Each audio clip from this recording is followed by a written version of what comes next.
तो प्रस्तुत है आपके सामने इस उपन्यास and then there were none का अंतिम भाग। और फिर अचानक उसने कुछ ऐसा सुना जो कल्पना नहीं थी। कदमों की आहट, बहुत हल्की, बहुत सावधान, लेकिन कान लगाए सुनने वाले के लिए बिल्कुल साफ। ब्लोर सुन रहा था। पदचाप धीरे धीरे गलियारे के साथ साथ आई। सीढ़ियों से चढ़ने के बाद लॉम्बार्ड और आर्मस्ट्रॉन्ग के कमरे उसके कमरे के आगे थे। पदचाप बिना रुके या हिचके उसके दरवाजे के सामने से गुजर गई। और जैसे ही ये हुआ, ब्लोर ने फैसला कर लिया। जब ब्लोर कुछ करता तो वो तेज़ी से कदम उठाता, जो उस जैसे भारी भरकम और सुस्त दिखने वाले आदमी के सिलसिले में हैरत पैदा करता। वो पंजों के बल पलंग तक गया, माचिस अपनी जेब में सरकाई, पलंग के बगल में रखी बिजली के लैंप का प्लग निकालकर लैंप को उठा लिया, तार उसी में लपेटते हुए। वो क्रोमियम का था, भारी पैंदे वाला, उपयोगी, होशियार हथियार। उसने बिना आवाज़ किए कमरे को दौड़कर पार किया, दरवाजे के हत्थे के नीचे से कुर्सी हटाई और सावधानी के साथ दरवाजे की चटकनी और ताला खोलकर गलियारे में कदम रखा। नीचे हॉल से हल्की सी आवाज़ आई। ब्लोर सिर्फ मौजे पहने बेआवाज़ दौड़कर सीढ़ियों के ऊपरी हिस्से पर पहुंचा। उसी समय उसे एहसास हुआ कि उसने वो सारी आवाज़ें इतनी साफ साफ कैसे सुनी थी। हवा बिल्कुल बंद हो गई थी और आसमान खुल चुका होगा, पर छत्ती की खिड़की से हल्की हल्की चांदनी अंदर आ रही थी और वो नीचे हॉल को प्रकाशित कर रही थी। ब्लोर को सामने के दरवाजे से उसी समय निकलकर बाहर जाती एक आकृति की क्षणिक झलक मिली। उसका पीछा करने के लिए सीढ़ियों से नीचे भागकर उतरते हुए वो ठिठक गया। एक बार फिर वो बेवकूफ़ी करने चला था। ये शायद कोई चाल थी उसे घर के बाहर लुभा कर लाने की। लेकिन जो बात वो दूसरा आदमी नहीं समझ रहा था कि वो गलती कर बैठा था। उसने खुद को बड़े आराम से ब्लोर के हवाले कर दिया था, क्योंकि ऊपर के 3 कमरों में से जिनमें लोग ठहरे हुए थे, एक अब खाली होगा। कुल जमा यही करना था कि पता लगाया जाए कौन सा। ब्लोर तेजी से गलियारे के साथ साथ वापस आया। पहले वो आर्मस्ट्रॉन्ग के दरवाजे के आगे रुका और दस्तक दी। कोई जवाब नहीं आया। वो फिर 1 मिनट रुका, फिर फिलिप लॉम्बार्ड के कमरे तक गया। यहाँ फ़ौरन जवाब मिला। कौन है? ब्लोर, मुझे नहीं लगता आर्मस्ट्रॉन्ग अपने कमरे में है। 1 मिनट रुको। वो गलियारे के आखिर वाले कमरे पर गया और यहाँ उसने फिर दस्तक दी। Miss Claythorne, miss Claythorne. Vera की चौंकी हुई आवाज़ आई। कौन है? क्या बात है? सब ठीक है मिस क्लेथॉर्न, 1 मिनट रुकिए, मैं आता हूँ। वो दौड़कर लॉम्बार्ड के कमरे तक गया। उसके पहुँचते ही दरवाज़ा खुला। लॉम्बार्ड अपने बाएं हाथ में मोमबत्ती थामे खड़ा था। उसने पाजामे पर ही पतलून चढ़ा ली थी। उसका दायां हाथ नाइट सूट की जैकेट की जेब में था। ये सब क्या हो रहा है? ब्लोर ने जल्दी से समझाया। लॉम्बार्ड की आंखें चमक उठी। आर्मस्ट्रॉन्ग? ऐसा? पर वो तो हमारा बंदा। वो आगे बढ़कर आर्मस्ट्रॉन्ग के दरवाजे तक गया। माफ़ करना ब्लोर, मगर मैं सिर्फ बातों पर भरोसा नहीं करता। उसने दरवाजे पर जोर से दस्तक दी। Armstrong, Armstrong. कोई जवाब नहीं आया।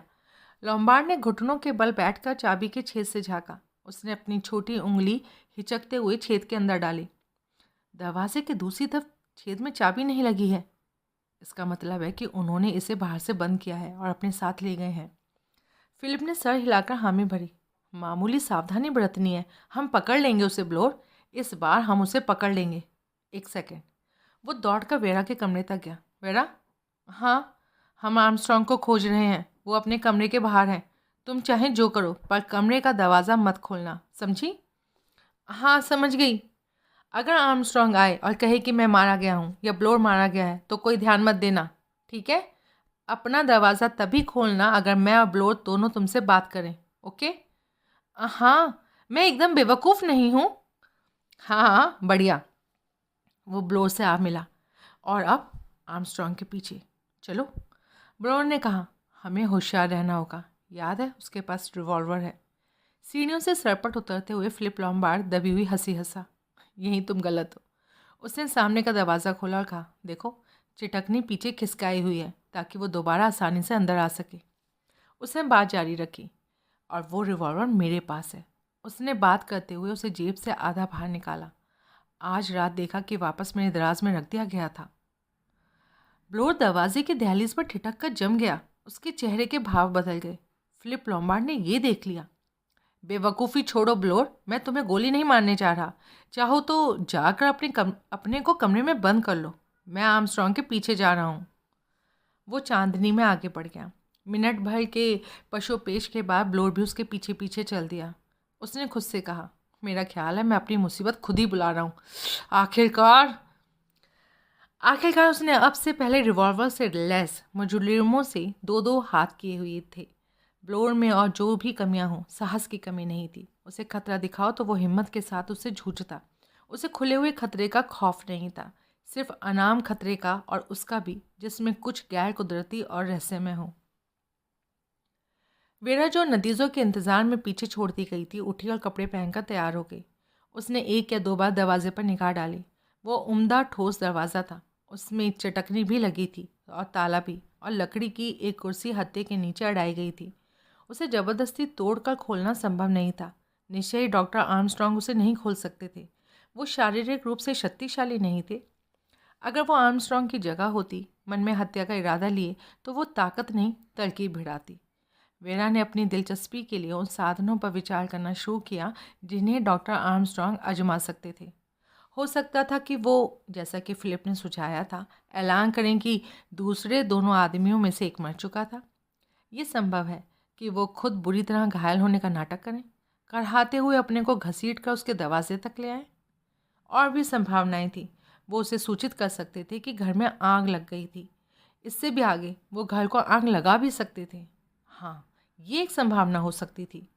वो दोनों आदमियों को लुभाकर घर के बाहर ले जाते और फिर इसके पहले ही बिछाई गई पेट्रोल की लकीर को आग दिखा देते, और वो मूर्खों की तरह अपने कमरे को बंद करके बैठी रहती जब तक कि पानी सर के ऊपर न चला जाता। वो चलकर खिड़की के पास आ गई। ये रास्ता बुरा नहीं था। गिर जाने पर यहाँ से बचा जा सकता था। ऊंचाई से कूदना पड़ेगा, लेकिन वहाँ फूलों की एक सुविधाजनक क्यारी थी। वो बैठ गई और अपनी डायरी उठाकर उसमें एक साफ रवां लिखावट में लिखना लगी। समय तो किसी तरह बिता नहीं था। अचानक वो चौकन्नी होकर तंग गई। उसने एक आवाज़ सुनी थी। उसके ख्याल में ये टूटते कांच की सी आवाज़ थी और नीचे कहीं से आई थी। उसने और ध्यान देकर सुना, लेकिन वो आवाज़ फिर नहीं सुनाई दी। उसने दबे दबे कदमों की आवाज़, सीढ़ियों की चूर चढ़, कपड़ों की सरसराहट सुनी, और उसे लगा कि उसने सुनी, लेकिन कुछ भी पक्का नहीं था। और उसने यही सोचा, जैसा इससे पहले ब्लोर ने सोचा था, कि इन आवाज़ों का ताल्लुक उसकी कल्पना से था। लेकिन जल्दी ही उसे ज़्यादा असली आवाज़ें सुनाई दी। नीचे लोगों का चलना फिरना, आवाज़ों का दबा दबा शोर, फिर किसी के सीढ़ियों पर चढ़कर आने की आवाज़ आई, दरवाज़ों के खुलने और बंद होने की, ऊपर परछत्ती पर जाने वाले कदमों की, और वहाँ से और हलचल की। आखिरकार कदम गलियारे के साथ साथ आए। लॉम्बार्ड की आवाज़ ने कहा, वेरा, तुम ठीक हो? हाँ, क्या हुआ? ब्लोर ने कहा, क्या हम अंदर आ जाएं? वेरा दरवाजे तक गई। उसने हत्थे के नीचे से कुर्सी हटाई, चटकनी खोली और ताला भी। उसने दरवाज़ा खोला। दोनों आदमी तेज़ तेज़ सांसें ले रहे थे। उनके पैर और पतलूनों के नीचे हिस्से बिल्कुल गीले थे। उसने दोबारा पूछा, क्या हुआ? आर्मस्ट्रॉन्ग गायब हो गया है। क्या कहा? गायब, सफा चट हो गया है टापू से। ब्लोर ने सहमति में बोला, हाँ, गायब, यही ठीक शब्द है, जैसे जादू का कोई खेल हो। बकवास, वो कहीं छुपे होंगे। ऐसा नहीं है, मैं बता रहा हूँ। टापू में छिपने के लिए कोई जगह नहीं है। वो तुम्हारी हथेली की तरह साफ है। बाहर चांदनी छिटकी हुई है, दिन की रोशनी जैसी है वो, और वो कहीं नहीं मिल रहा। वो दौड़कर वापस घर के अंदर आ गया होगा। हाँ, हमने भी इस बारे में सोचा। हमने घर में भी खोजा। तुमने हमें सुना होगा। वो यहाँ नहीं है, मैं कह रहा हूँ, वो चला गया, साफ गायब हो गया है, फुट लिया है। मुझे तो इस बात पर विश्वास ही नहीं होता। ये सही है डिया। एक और छोटी सी बात, खाने के कमरे की खिड़की का एक कांच टूटा हुआ है, और मेज पर अब सिर्फ 3 नन्हे फौजी लड़के मौजूद हैं। चैप्टर 15। 3 लोग रसोई घर में बैठे नाश्ता कर रहे थे। बाहर सूरज चमक रहा था। दिन बहुत प्यारा था। आंधी तूफान बीती हुई बात बन चुका था, और मौसम के बदलने के साथ साथ ही टापू पर कैद लोगों के दिलो दिमाग भी बदल गए थे। वो अब उन लोगों जैसा महसूस कर रहे थे जो अभी अभी किसी बुरे सपने को देखकर जागे हों। खतरा था, मगर वो दिन की रोशनी में खतरा था। कल जब हवा हू हू करती बह रही थी, तब डर और आतंक का जो बेबस कर देने वाला वातावरण उनके गिर्द कंबल की तरह लपटा हुआ था, वो जा चुका था। लॉम्बार्ड ने कहा, हम आज टापू की सबसे ऊंची जगह से शीशे की मदद से संकेत भेजने की कोशिश करेंगे। उधर के किनारे पर कोई समझदार आदमी कगार पर टहलते हुए मदद के संकेत को देखेगा तो उम्मीद है इसे पहचान जाएगा। शाम के वक्त हम अलाव जला सकते हैं। समस्या बस यही है कि ज़्यादा लकड़ियाँ नहीं बची हुई, और वो ये भी सोच सकते हैं कि हम आग जलाकर मौज मस्ती कर रहे हैं। नीचे ही कोई ना कोई मोड़ संकेत पड़ सकता होगा और फिर वो हमें यहाँ से लेने आ जाएंगे शाम से काफ़ी पहले ही। मौसम साफ़ हो गया है लेकिन समुद्र अभी शांत नहीं हुआ। लहरें काफ़ी ऊंची ऊंची हैं। वो कल सुबह से पहले टापू के पास नाव नहीं भेज पाएंगे। इस जगह पर एक और रात बितानी पड़ेगी। लॉम्बार्ड ने कंधे उचकाए। इससे मुँह चढ़ाने से कोई फ़ायदा नहीं। मेरे ख्याल से 24 घंटे में काम बन जाना चाहिए। अगर हम इतना झेल गए तो सब ठीक हो जाएगा। ब्लोर ने गला खंखाल कर कहा, हमें आपस में कुछ बातें तय कर लेनी चाहिए। आर्मस्ट्रॉन्ग का क्या हुआ? लॉम्बार्ड ने जवाब दिया, हमारे पास एक सबूत तो है। खाने की मेज़ पर अब सिर्फ 3 पुतले हैं। लगता है आर्मस्ट्रॉन्ग का खेल ख़त्म हो गया। फिर हमें उसकी लाश क्यों नहीं मिली? बिल्कुल, बहुत अजीब है, कुछ समझ में नहीं आ रहा। हो सकता है उसे समुद्र में फेंक दिया हो। किसने? तुमने? मैंने? तुमने उसे सामने के दरवाजे से बाहर जाते देखा। तुमने आकर मुझे मेरे कमरे में पाया। हमने बाहर जाकर साथ साथ खोज की। तब मुझे उसको मारने और टापू भर में उसकी लाश को उठाकर घूमने का वक्त भला कम मिलता? मैं नहीं जानता, लेकिन मैं एक बात जानता हूँ। क्या? वो रिवॉल्वर, वो आपका रिवॉल्वर था, वो आपके कब्ज़े में था। क्या कोई सबूत है कि वो बराबर आपके पास नहीं रहा? ये कैसी बात है? हम सबकी तलाशी हुई थी। हाँ, पर उससे पहले आपने उसे छुपा दिया था। बाद में आपने उसे फिर उठा लिया। अरे बुद्धू, मैं कसम खाता हूँ उसे वापस मेरे दराज में रख दिया गया था। जब मैंने इसे वहाँ देखा तो मुझे खुद बहुत हैरत हुई थी। तो आप चाहते हैं कि हम इस बात पर विश्वास करें? अरे आर्मस्ट्रॉन्ग या कोई भी दूसरा आदमी इसे वापस क्यों रखेगा? मुझे रत्ती भर अंदाज़ा नहीं। सर चकरा जाता है। इसकी उम्मीद भी कोई नहीं करेगा। इसका कोई मतलब भी नहीं है। हाँ, तो कोई मतलब तो नहीं है। आप इससे बेहतर कहानी सोच सकते हैं। ये भी तो सबूत है कि मैं सच बोल रहा हूँ। मैं इसे इस नज़र से नहीं देखता। तुम देखते भी नहीं। देखिए मिस्टर लॉम्बार्ड, अगर आप ईमानदार आदमी हैं जैसा कि आप दिखाते हैं। मैंने कब दावा किया कि मैं ईमानदार आदमी हूँ? मैंने तो ऐसा कभी नहीं कहा। अगर आप सच बोल रहे हैं तो एक काम ज़रूर किया जा सकता है। जब तक वो रिवॉल्वर आपके पास है, मिस क्लेथॉर्न और मैं आपकी दया पर निर्भर हैं। मुनासिब यही है कि रिवॉल्वर को उन सारी चीज़ों के साथ रख दिया जाए जो अलमारी में बंद है, और आप और मैं चाबियां पहले की तरह रखेंगे। फिलिप लॉम्बार्ड ने एक सिगरेट सुलगाया। कश लेते उसने कहा, बेवकूफ़ी मत करो। यानी कि आप इस पर राजी नहीं होंगे? नहीं, वो रिवॉल्वर मेरा है। मुझे अपनी रक्षा करने के लिए वो चाहिए, और अब मैं उसे अपने पास रखूँगा। उस हालत में हमें मजबूरन एक ही नतीजा निकालना पड़ेगा कि मैं यूएन ओवन हूँ। तुम जो जी चाहें सोचते रहो, लेकिन मैं तुमसे पूछूंगा, अगर ऐसा है तो मैंने रिवॉल्वर से कल रात ही तुम्हें क्यों नहीं ढेल कर दिया? कम से कम 20 बार तो कर ही सकता था। ब्लोर ने सर हिलाया। उसने कहा, मैं नहीं जानता, और यही सच है। आपके पास कोई कारण रहा होगा। वेरा ने इस बहस में कोई हिस्सा नहीं लिया। अब वो हिली और उसने कहा, मेरे ख्याल में आप दोनों बेवकूफ़ों की जोड़ों की तरह से लड़ाई कर रहे हैं। क्या मतलब? आप वो तुकबंदी भूल गए हैं। देखते नहीं, एक संकेत उसके भीतर है। 4 नन्हे फौजी लड़के गए घूमने सागर में। एक निकल गया नकली चारा, और बचे फिर 3। नकली चारा? यही असली सुराग है। आर्मस्ट्रॉन्ग मरे नहीं हैं। वो पुतला अपने साथ ले गए हैं ताकि लोग सोचें कि वो मार डाले गए हैं। आप जो चाहें कहें, वो अब भी टापू पर हैं। उनका गायब होना सिर्फ नकली चारे जैसा है। लॉम्बार्ड फिर बैठ गया। हाँ, हो सकता है, तुम सही हो, ब्लोर ने कहा। मगर ऐसा है तो वो कहाँ है? हमने तो सारी जगह छान मारी, बाहर भी और अंदर भी। हम सबने रिवॉल्वर भी तो ढूंढा था ना, और खोज नहीं पाए थे, लेकिन वो उस दौरान कहीं ना कहीं तो था।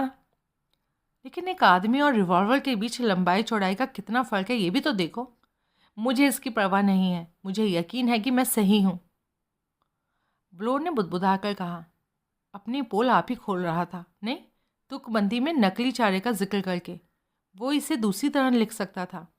वेरा चिल्लाई, लेकिन आप लोग ये नहीं देखते कि वो पागल है। जज को अदालती लिबास पहनाना, रॉजर्स को लकड़ी चीरते समय मारना, श्रीमती रॉजर्स को दवाई देना कि वो सोती रह जाए, मिस ब्रेंट के मरने के समय भौरे का इंतज़ाम करना, मानो कोई भयानक बच्चा खेल करे। सब कुछ कविता के हिसाब से ही होना है ना? हाँ, तुम ठीक कह रही हो।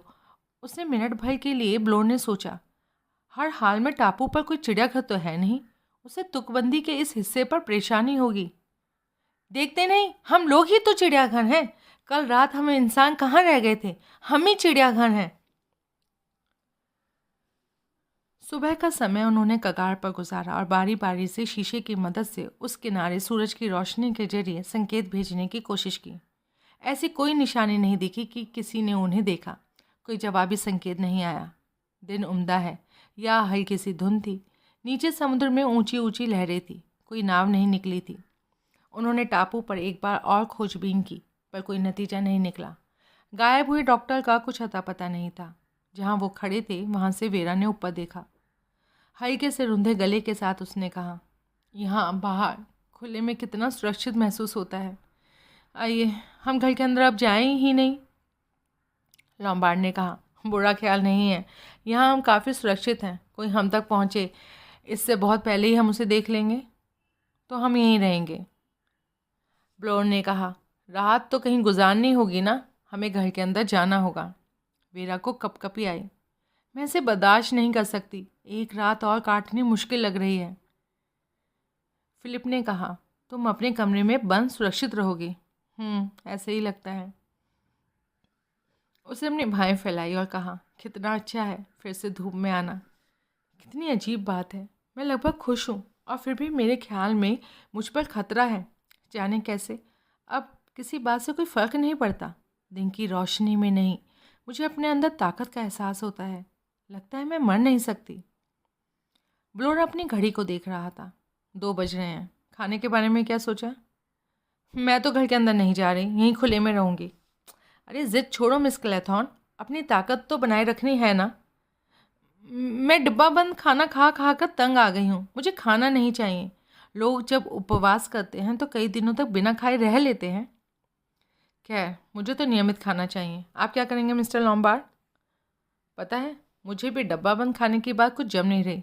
मैं मिस क्लेथॉन के साथ यहीं रुकूंगा।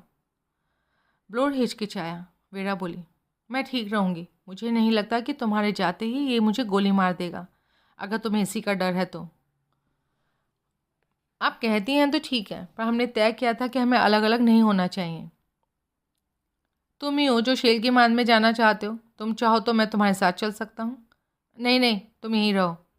तो तुम अब मुझसे भी डरते हो? अरे मैं चाहता तो तुम दोनों को गोली मार देता।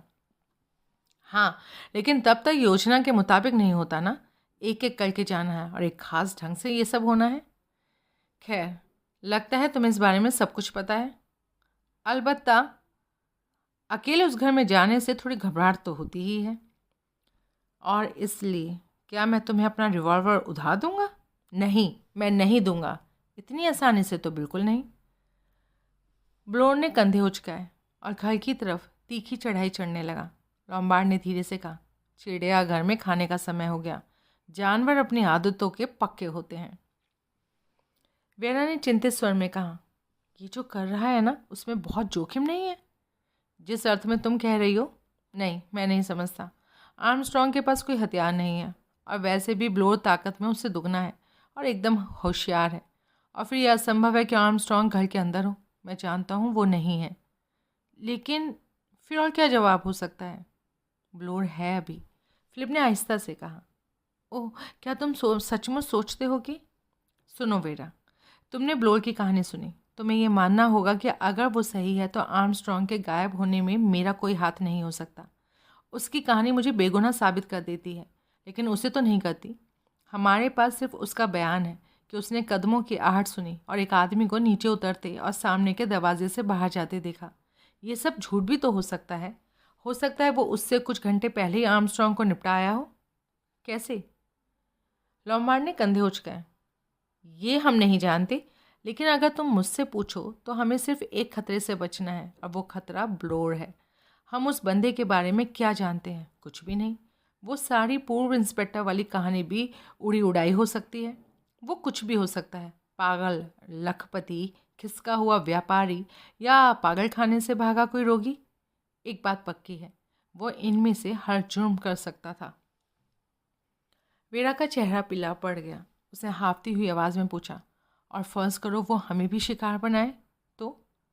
लॉम्बार्ड ने अपनी जेब में रखे रिवॉल्वर को थपथपाते हुए आहिस्ता से कहा, मैं इस बात का पूरा ध्यान रखूंगा कि वो ऐसा ना कर सके। फिर उसने दिलचस्पी से वेरा को देखा। मुझ पर काफ़ी भरोसा कर रही हो तुम वेरा, तुम्हें यकीन है ना मैं तुम्हें गोली नहीं मार दूंगा?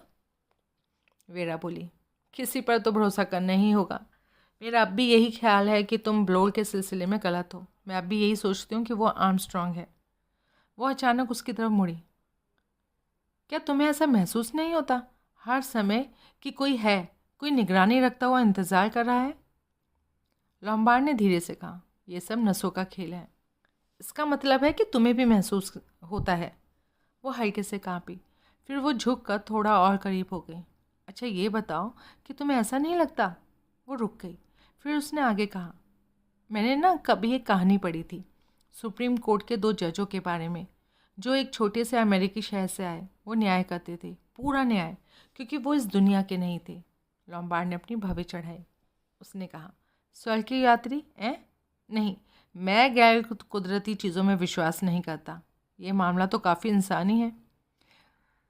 वेरा ने धीमी आवाज़ में जवाब दिया, कभी कभी मुझे पक्का नहीं है।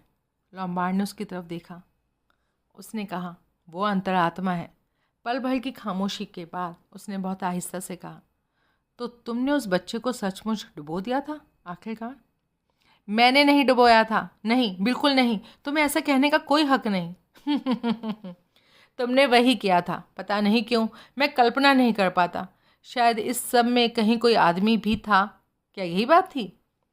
वेरा के अंगों पर एक अजीब सी शिथिलता, बेहद थकान का एहसास फैल गया।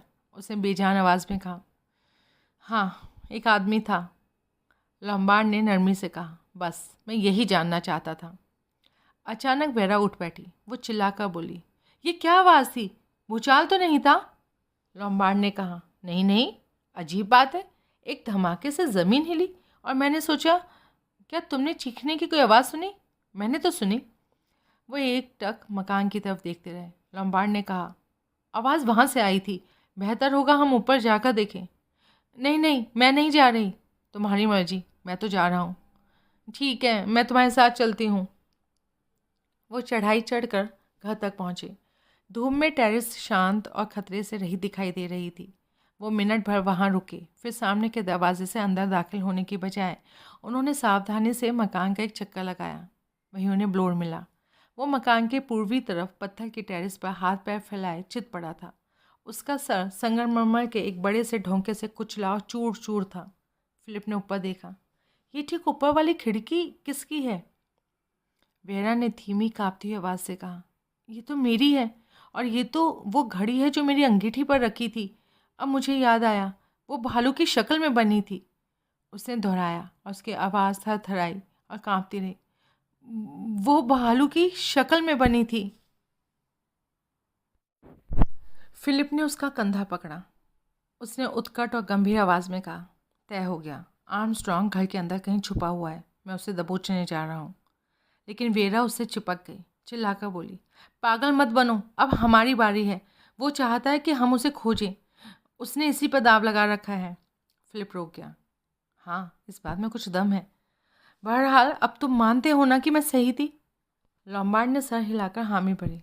हाँ, तुम जीती। आर्मस्ट्रॉन्ग ही है हत्यारा। लेकिन कमबख्त ने खुद को छुपा के कहाँ रखा था? हमने तो जैसे छलनी से इस सारी जगह को छान मारा था। अगर तुम कल रात उसे नहीं खोज पाए तो तुम अब भी उसे नहीं खोज पाओगे। सीधी सी बात है। हाँ, मगर उसने पहले ही कोई गुप्त जगह बना रखी होगी। कुदरती बात है। हाँ, यही किया होगा उसने। समझे, जैसे हवेलियों में साधु संतों की कोठरी होती है। लेकिन ये उस किस्म की पुरानी हवेली नहीं है। हो सकता है उसने एक बनवा रखी हो। फिलिप ने सर हिलाया। हमने इस जगह की नाप जोख की थी पहले दिन की सुबह। मैं कसम खा रहा हूँ कि कोई जगह नहीं बची थी। ज़रूर कोई ना कोई जगह होगी। तो मैं देखना चाहूँगा। हाँ, तुम देखना चाहोगे, और वो इस बात को जानता है। वो तुम्हारे इंतज़ार में है वहाँ। लॉम्बार्ड ने रिवॉल्वर को अपनी जेब से आधा निकालते हुए कहा, तुम्हें मालूम होना चाहिए कि मेरे पास ये है। तुमने कहा था ब्लोर ठीक ठाक था। कि आर्मस्ट्रॉन्ग का उससे कोई मुकाबला नहीं था, और था भी नहीं, शारीरिक रूप से और ब्लो सतर्क भी था। लेकिन जो बात तुम शायद समझ नहीं पाते कि आर्मस्ट्रॉन्ग पागल है। एक पागल आदमी को हर तरह का फ़ायदा रहता है। वो होशो हवास वाले आदमी की बनस्बत दुगना चालाक होता है। लॉम्बार्ड ने रिवॉल्वर अपनी जेब में रख लिया। आओ फिर, आखिरकार लॉम्बार्ड ने कहा। जब रात आएगी तब हम क्या करेंगे? वेरा ने जवाब नहीं दिया। वो आरोप लगाती आवाज़ में कहता गया, इसके बारे में नहीं सोचा ना तुमने? हम कर भी क्या सकते हैं? हे ईश्वर, मुझे डर लग रहा है, फिलिप लॉम्बार्ड ने सोचते हुए कहा। मौसम अच्छा है, रात को चांद होगा। हमें एक जगह खोजनी चाहिए, शायद ऊपर के कगारों पर। हम वहाँ बैठकर सुबह होने का इंतज़ार कर सकते हैं। हमें सोना नहीं होगा, हमें सारा समय निगरानी करनी होगी, और अगर कोई हमारी तरफ आता है तो मैं गोली चला दूँगा। वो रुका। इस पतले से लिबास में शायद तुम्हें सर्दी लगेगी। वेरा ने एक कर्कश हंसी के साथ कहा, सर्दी? मरने पर तो बिल्कुल ही ठंडी हो जाऊंगी मैं। फिलिप लॉम्बार्ड ने सोचते हुए कहा, हाँ ये तो सच है। वेरा बेचैनी से हिली। उसने कहा, अगर मैं और कुछ देर यहाँ बैठी रही तो पागल हो जाऊंगी। चलो थोड़ा चलें फिरें। ठीक है। वो धीरे धीरे आगे पीछे चहलकदमी करने लगे, उन चट्टानों के साथ साथ जिनका रुख समुद्र की तरफ था। समुद्र पश्चिम की तरफ लुढ़क रहा था। रोशनी मुलायम और सुनहरी थी। उसने उन्हें एक सुनहरी दमक से घेर लिया। वेरा ने घबराई हुई हंसी के साथ कहा, अफसोस, हम समुद्र में नहा नहीं सकते। फिलिप नीचे समुद्र की तरफ देख रहा था। अचानक उसने कहा, वो क्या चीज़ है वहाँ? देखो ज़रा, उस बड़ी चट्टान के पास। थोड़ा और दाहिनी तरफ। वेरा ताकती रही और फिर बोली, किसी के कपड़े जान पड़ते हैं, नहाने वाले के। अजीब है, मेरा ख्याल है कि वो सिर्फ सिवार है। वेरा ने कहा, चलो चलकर देखें। कपड़े हैं। नज़दीक पहुंचने पर लॉम्बार्ड ने कहा, ढेर है कपड़ों का। वो रहा बूट। आओ यहाँ थोड़ा रेंग कर बढ़ें। वो चट्टानों के ऊपर रेंगते हुए बढ़े। अचानक वेरा रुक गई और बोली, कपड़े नहीं हैं, कोई आदमी है। वो आदमी तो चट्टानों के बीच फंसा हुआ था। लहरों ने उसे कुछ समय पहले वहाँ फेंक दिया था। लॉम्बार्ड और वेरा आखिरी बार रेंग कर उसके तक पहुँचे। उन्होंने झुक कर देखा। एक बैंगनी बेरंग चेहरा, भयानक डूबा हुआ चेहरा। लॉम्बार्ड ने कहा, हे भगवान, ये तो आर्मस्ट्रॉन्ग है। चैप्टर 16। सदियां बीत गईं। दुनिया घूमी और नाचने लगी। समय रुक गया, ठिठक गया, हजारों युगों से गुजर गया। नहीं, महज 1-2 मिनट ही बीते थे। 2 लोग खड़े एक मरे हुए आदमी को देख रहे थे। धीरे धीरे, बहुत धीरे धीरे। वेरा क्लेथॉन और फिलिप लॉम्बार्ड ने अपना सर उठाए और एक दूसरे की आंखों में देखा। लॉम्बार्ड हंसा, तो ये है ना वेरा? टापू पर कोई नहीं है, कोई भी नहीं सिवा हम दोनों के। उसकी आवाज़ सिर्फ फुसफुसाहट थी और कुछ नहीं। सही, तो हम जानते हैं हम कहाँ खड़े हैं, है ना? वो कैसे की गई? संगमरमर के भालू वाली चाल? फिलिप ने अपने कंधे उचकाए। जादू का खेल था, काफ़ी अच्छा। उनकी आंखें फिर मिली। वेरा ने सोचा, मैंने पहले इसका चेहरा ध्यान से क्यों नहीं देखा? भेड़िया है, यही तो है वो भेड़िया का चेहरा, वो खौफनाक दांत। लॉम्बार्ड ने कहा, उसकी आवाज़ एक गुर्राहट थी, खतरनाक, डरावनी। ये अंत है, समझी?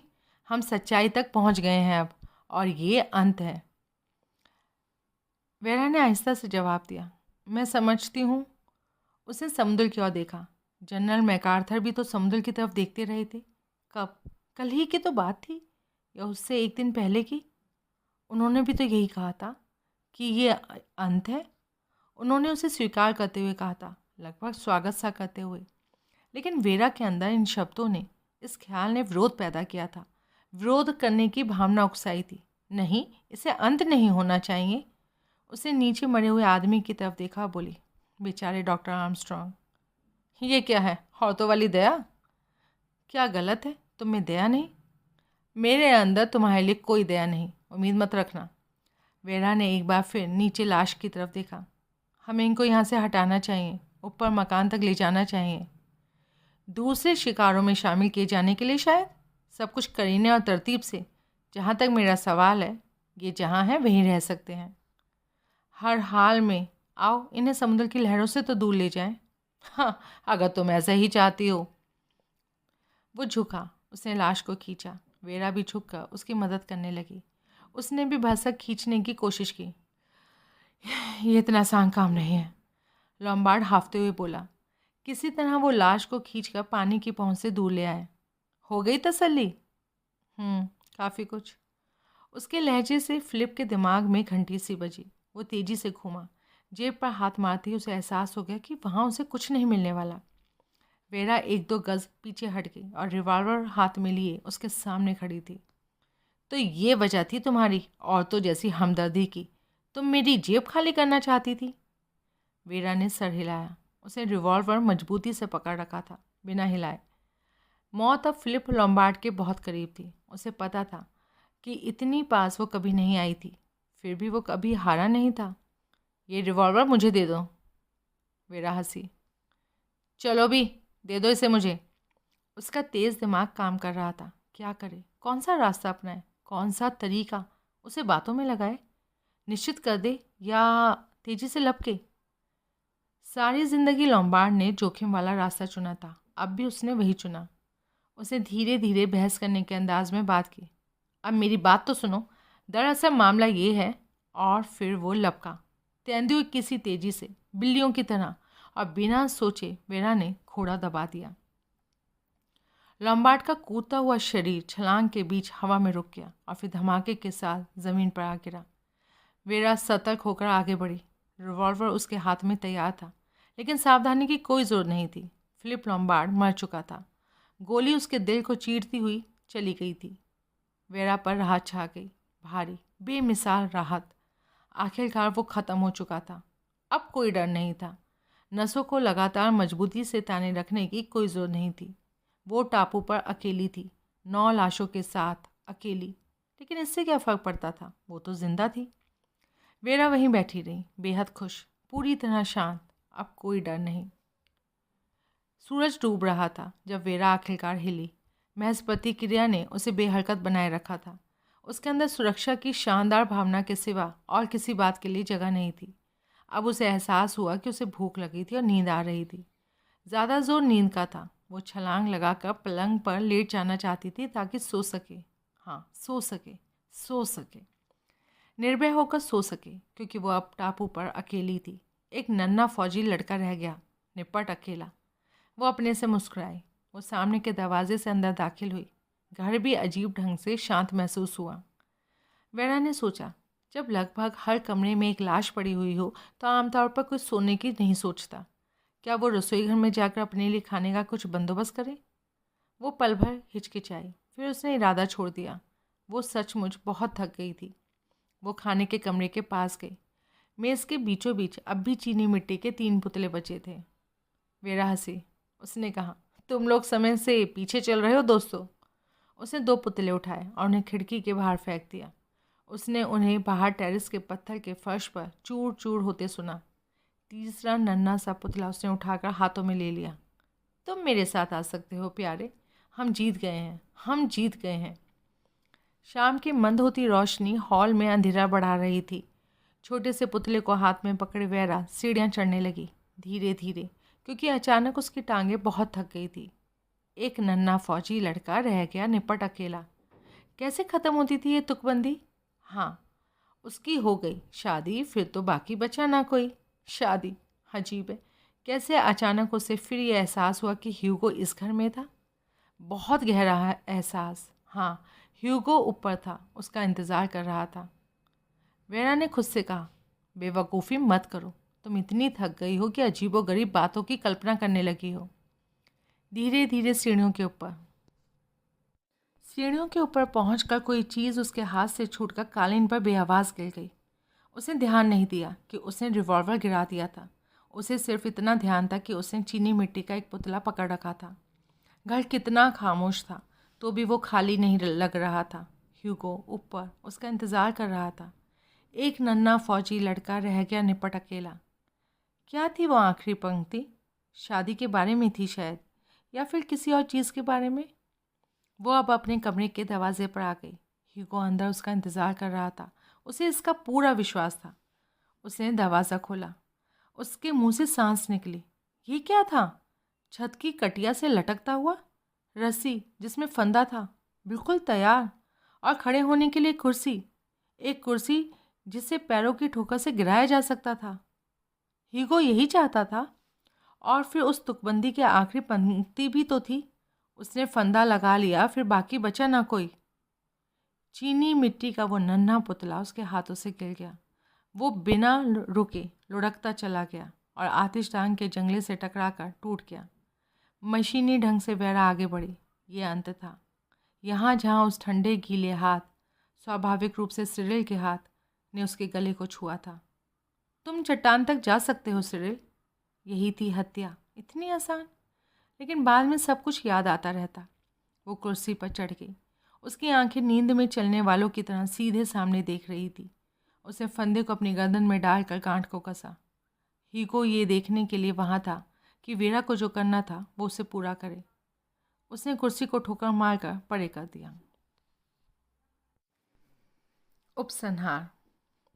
स्कॉटलैंड यार्ड में assistant commissioner sir Thomas leg ने खींचे हुए स्वर में कहा, मगर ये सारा मामला विश्वास के परे है।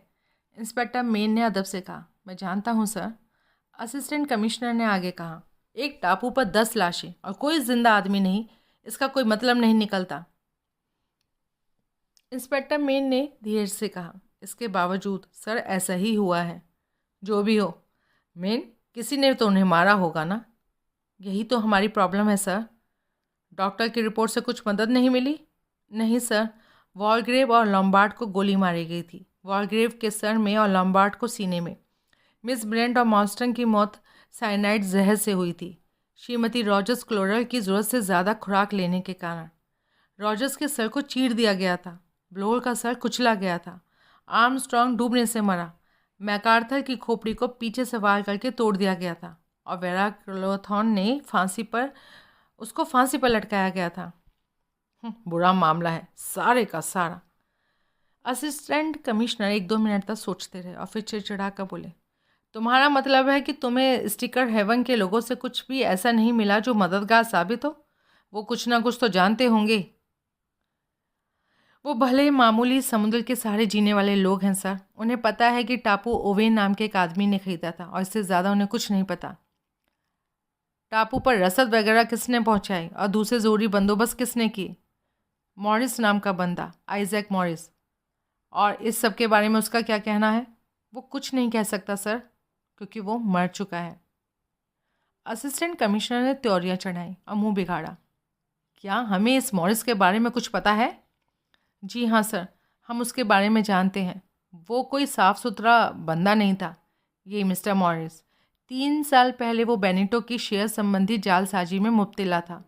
हम इसके बारे में पक्का जानते हैं, हालांकि हम इसे साबित नहीं कर सकते। और वो ड्रग्स के धंधे से भी जुड़ा हुआ था। और एक बार फिर हम इसको भी साबित नहीं कर सकते। वो बहुत सावधान आदमी था। और वही इस टापू वाले मामले के भी पीछे था? जी सर, उसी ने सौदा कराया। हालांकि उसने साफ कर दिया था कि वो सोल्जर आइलैंड को किसी तीसरे अनाम पक्ष के लिए खरीद रहा था। निश्चय वहाँ पैसे के लेन देन के बारे में तो कुछ पता ही किया जा सकता है। इंस्पेक्टर मेन मुस्कुराया। नहीं सर, अगर आप मॉरिस से परिचित होते तो आप जानते कि वो सौदे के सारे हिसाब किताब में ऐसा तिकड़म कर सकता है सर कि देश के सबसे अच्छे चार्टर्ड अकाउंटेंट को भी पता ना चले कि वो सर के बल खड़ा है या पैरों के। हम इसका सवाल बेनिटो वाले मामले में ले चुके हैं। नहीं, उसने अपने ग्राहक के निशान बड़ी बखूबी छुपाए थे। असिस्टेंट कमिश्नर ने सांस छोड़ी। इंस्पेक्टर ने आगे कहा, मॉरिस ने ही स्टिकल हेवन में सारा प्रबंध किया, मिस्टर ओवेन नाम से काम करने वाला प्रतिनिधि बताकर। और उसी ने वहाँ के लोगों को ये समझाया कि कोई प्रयोग चल रहा था, कोई शर्त, 1 हफ्ते तक किसी निर्जन टापू पर रहने के बारे में। उसने ये भी कहा था कि अगर टापू सिर्फ सहायता की कोई फरमाइश की जाए तो कोई ध्यान ना दिया जाए। सर टॉमस लेक बेचैनी से हिले। और तुम कह रहे हो कि उन लोगों को दाल में काला नहीं लगा? तब भी नहीं। आप भूल रहे हैं सर, सोल्जर आइलैंड पहले उस अमेरिकी युवक एल्मर रॉम्पसन का था। उसने वहाँ कुछ बेहद अनोखी पार्टियाँ दी थी। मुझे कोई शक नहीं है वहाँ के रहने वालों की आंखें उन पार्टीज़ को देखकर फटी की फटी रह गई होंगी। लेकिन वो उनके आदी हो गए और फिर महसूस करने लगे कि सोल्जर आइलैंड से जुड़ा कोई भी मामला अनोखा और अजीबोगरीब तो होगा ही। बहुत कुदरती सी बात है सर, अगर आप सोचें तो। असिस्टेंट कमिश्नर ने बुझे अंदाज में स्वीकार किया कि उनके ख्याल से ऐसा ही रहा होगा। इंस्पेक्टर ने आगे कहा, फ्रेड नेराकॉट ने यही वो आदमी है जो उन सबको वहाँ ले गया था। एक बात ज़रूर ऐसी कही जो गौरतलब है। उसने कहा कि उसे ये देखकर आश्चर्य है कि ये कैसे लोग थे। मिस्टर रॉबसन की पार्टीज़ वाले लोगों की तरह तो बिल्कुल नहीं। मेरा ख्याल है कि अगर उसने विपदा वाले संकेतों के बारे में सुनने के बाद मॉरिस की हिदायत को किनारे करके टापू पर नाव ले जाने का फैसला किया होता तो शायद इसलिए वो सब इतने सामान्य और शांत किस्म के लोग थे। वो और दूसरे लोग कब गए वहाँ? संकेतों को 11 तारीख की सुबह युवा स्काउट्स के एक दल ने देखा था। उस दिन वहाँ जाने की कोई गुंजाइश नहीं थी। लोग वहाँ 12 तारीख की दोपहर को पहुँचे, जब पहली बार वहाँ नाव ले जाना संभव हुआ। उन सबको पूरा विश्वास था कि उनके वहाँ पहुँचने से पहले कोई टापू से निकल नहीं पाया होगा। तूफान के बाद समुद्र में बड़ी बड़ी लहरें उठती रही थी। कोई टापू से तैरकर किनारे पर नहीं आ सका होगा। किनारे तक मील भर से ज़्यादा की दूरी है और समुद्र में भारी हलचल थी। लहरें तट से टकरा रही थीं और फिर बहुत से लोग कगार पर खड़े होकर टापू पर निगरानी रख रहे थे, युवा स्काउट भी और दूसरे भी। असिस्टेंट कमिश्नर ने लंबी सांस ली और कहा, उस ग्रामोफोन रिकॉर्ड का क्या हुआ जो तुम्हें वहाँ पर घर में मिला? वहाँ कुछ हाथ लगा जो मदद कर सके? मैं उसकी जांच कर चुका हूँ। उसे एक कंपनी ने बनाया था जो बहुत सा नाटकों का काम और फिल्मों के लिए रिकॉर्डिंग वगैरह करती है। उसे भी आइजैक मॉरिस की मार्फत UN ओविंग के नाम भेजा गया था और उनकी समझ से एक नए नाटक के शौकिया प्रदर्शन के लिए उसकी ज़रूरत थी। उसका टाइप किया हुआ आलेख भी रिकॉर्ड के साथ लौटा दिया गया था। और रिकॉर्ड पर जो कहा गया उसके बारे में क्या पता चला? मैं उसी विषय पर आ रहा हूँ सर। उसने गला साफ किया। मैंने इन आरोपों को जितना संभव था उतनी गहराई से परखा है सर। रॉजर्स दंपत्ति से शुरू करें तो टापू पर आने वाले लोगों में वो सबसे पहले थे। वो पहले किसी मिस ब्रेंडी के यहाँ नौकरी करती थी जिसकी मौत अचानक हुई थी। जो डॉक्टर उसका इलाज कर रहा था उसने कुछ पक्का नहीं पता चला। उसका कहना है कि उन्होंने निश्चय ही मिस ब्रेडी को जहर नहीं दिया या ऐसा कुछ, लेकिन निजी तौर पर उसका विश्वास था कि कुछ गड़बड़ झाला ज़रूर था कि मिस ब्रेडी उनकी तरफ से की गई लापरवाही की वजह से मरी। उसका कहना है कि ऐसी बात को साबित करना लगभग असंभव होता है। फिर जस्टिस वॉलग्रेव हैं, वहाँ ठीक हैं, वही जज थे। उन्होंने सैटन को सज़ा सुनाई थी। वैसे सैटन दोषी था, पक्के तौर पर दोषी। उसे फांसी देने के बाद सबूत सामने आए जिन्होंने सिद्ध कर दिया कि शक की छाया भी नहीं थी, लेकिन उस समय काफ़ी टीका टिप्पणी हुई थी। 10 में से 9 लोग मानते थे कि सैटन निर्दोष था और जज ने जो सार पेश किया था उसमें बदले की भावना थी। वेरा क्लेथॉन, मैंने पाया कि एक परिवार में गवर्नेंस थी जहाँ किसी के डूबने से मौत हुई थी, लेकिन लगता है कि उसका बहुत लेना देना नहीं था उससे, और कहा जाए कि उसने बहुत अच्छा व्यवहार किया था। बचाने के लिए तैरकर भी गई थी, फिर लहरों के साथ समुद्र में बह गई थी और ऐन वक्त पर बचाई गई थी। कहते चलो, रुको नहीं बीच में, असिस्टेंट कमिश्नर ने सांस छोड़ते हुए कहा। मैन ने एक लंबी सांस खींची। डॉक्टर आर्मस्ट्रॉन्ग, जाने माने आदमी, हॉलिडे स्ट्रीट में क्लिनिक था, पेशे में बिल्कुल खरे और सच्चे। कोई अवैध ऑपरेशन या इस किस्म की कोई चीज़ नहीं मिली है। ये सच है कि क्लीस नाम की एक औरत का ऑपरेशन उन्होंने बरसों पहले 1925 में लीथमोर में किया था, जब वो वहाँ के हॉस्पिटल से जुड़े हुए थे।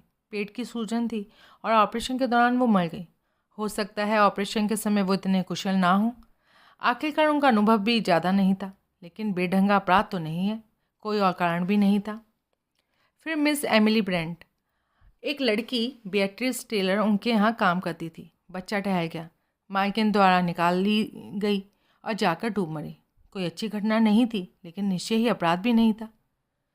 लगता है यही बात है, असिस्टेंट कमिश्नर ने कहा। UN ओवेन ने उन्हीं मामलों को उठाया जिन्हें कानून नहीं छू सकता था। इंस्पेक्टर धीरज से अपनी लिस्ट पूरी करने लगा। युवा मॉस्टंग खासी लापरवाही से कार चलाता था। 2 बार उसका लाइसेंस जब्त हुआ और मेरी राय में उसके कार चलाने पर पाबंदी लगा देनी चाहिए थी। बस उसके बारे में इतना ही। वो 2 नाम जॉन और लूसी कोम्स के 2 बच्चे थे जिन्हें मॉर्सन ने कैम्ब्रिज के पास टक्कर मार दी थी। उसके कुछ दोस्तों ने उसकी तरफ से गवाही दी थी और उसे जुर्माना लगाकर छोड़ दिया गया था। जनरल मैकार्थर के सिलसिले में पक्का कुछ भी नहीं मिला। अच्छा रिकॉर्ड था, युद्ध में भी नाम कमाया था, वगैरह वगैरह। ऑर्थर रिचमंड फ्रांस में उनके नीचे काम कर रहा था और मुहिम के दौरान मारा गया था। उसके और जनरल के बीच कोई तनातनी नहीं थी। सच तो ये है कि वो दोनों अच्छे दोस्त भी थे। उन्हीं दिनों कुछ घपले भी हुए थे। कमांडिंग अफसरों ने फिजूल में आदमियों की कुर्बानी दी थी। शायद ये उसी किस्म का घपला था। हो सकता है, असिस्टेंट कमिश्नर ने कहा। अब रहा फिलिप लॉम्बार्ड।